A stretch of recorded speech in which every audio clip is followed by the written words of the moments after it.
হাজার বছরের নাট্য ঐতিহ্যের শেকড় সন্ধান এবং লোকনাট্যকে সমসাময়িক ধারায় তুলে ধরতে মানিকগঞ্জে অনুষ্ঠিত হয়ে গেল বাংলাদেশ গ্রাম থিয়েটারের 3 দিনব্যাপী অভিনয় নির্দেশনা কর্মশালা।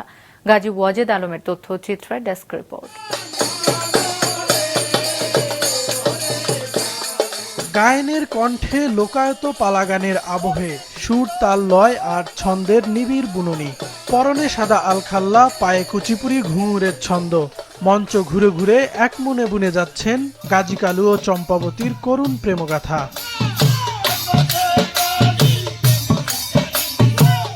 সঙ্গী বাজনদারদের দারুণ সঙ্গতে নিমেষে অনাড়ম্বর মঞ্চ হয়ে উঠল যেন মধ্যযুগীয় পাঁচালী কাব্যের বাস্তব রঙ্গভূমি। মুগ্ধ দর্শকরা উপভোগ করলেন নিশুতি রাতের এক অনবদ্য উপস্থাপনা। এই উপস্থাপনা ছিল বাংলাদেশ গ্রাম থিয়েটারের একটি অভিনয় নির্দেশনা কর্মশালার হাতে কলমে শিক্ষার প্রত্যক্ষ উপাত্ত।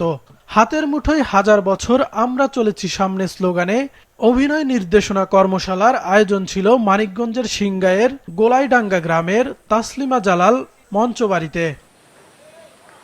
দেশের বরেণ্য নাট্য শিক্ষকরা লোকনাট্যের প্রয়োগ, অভিনয়, নির্দেশনা, শরীরচর্চা, মনোসংযোগ এবং নাট্য ঐতিহ্যের বিভিন্ন বিষয়ে প্রশিক্ষণ দেন। প্রতিদিন সন্ধ্যায় বসে লোকপালা গানের আসর, যার প্রতিটি অনুষঙ্গ ও ধাপ বিশ্লেষণের মাধ্যমে সমসাময়িক থিয়েটারে প্রয়োগ নীতি সূক্ষ্মভাবে হাতে কলমে শেখানো হয় কর্মশালায় অংশ নেয়া নাট্যকর্মীদের।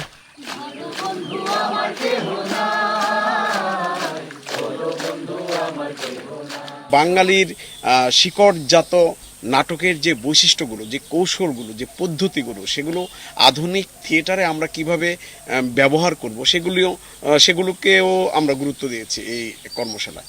মোদ্দা কথা হচ্ছে, এই কর্মশালাতে যারা অংশগ্রহণ করছে তারা কিন্তু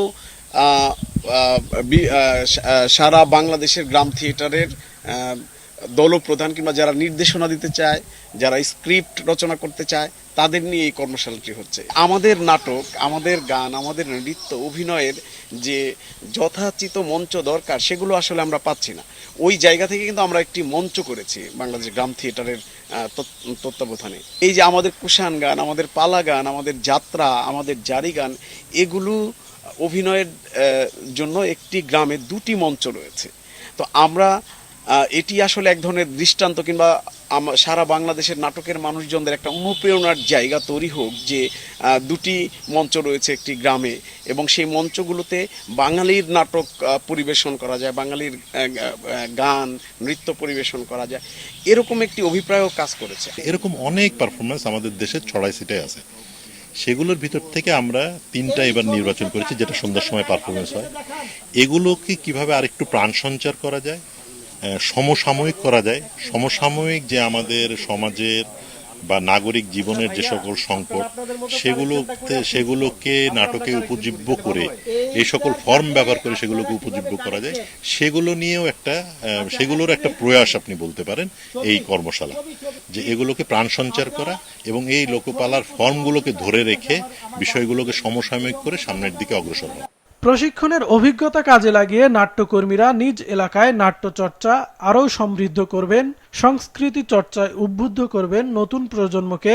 ব্যতিক্রমী এ আসরের এমনটাই উদ্দেশ্য জানান আয়োজকরা। ওয়ার্কশপের মূল ব্যাপারটা হচ্ছে একটা জেনারেশনকে সামনে নিয়ে আসা, এবং এই জেনারেশনটা যেন নিজেরাই নাটকের নির্মাণ, নাটকের প্রদর্শন, নাটকের পরিবেশন, এই টোটাল পরিবেশন প্রক্রিয়ার সাথে যুক্ত হতে পারে। আগামী প্রজন্মের মধ্য থেকে নতুন নতুন নির্দেশক, নাট্যকার তৈরি হোক, যারা জেলা শহরগুলোতে গিয়ে তাদের নিজেদের দলে নিজস্ব নাট্যচর্চার একটা নতুন ধারা সৃষ্টি করতে পারবে। এরকম কর্মশালা আমাদের প্রতি বছর একবার হলেও দরকার।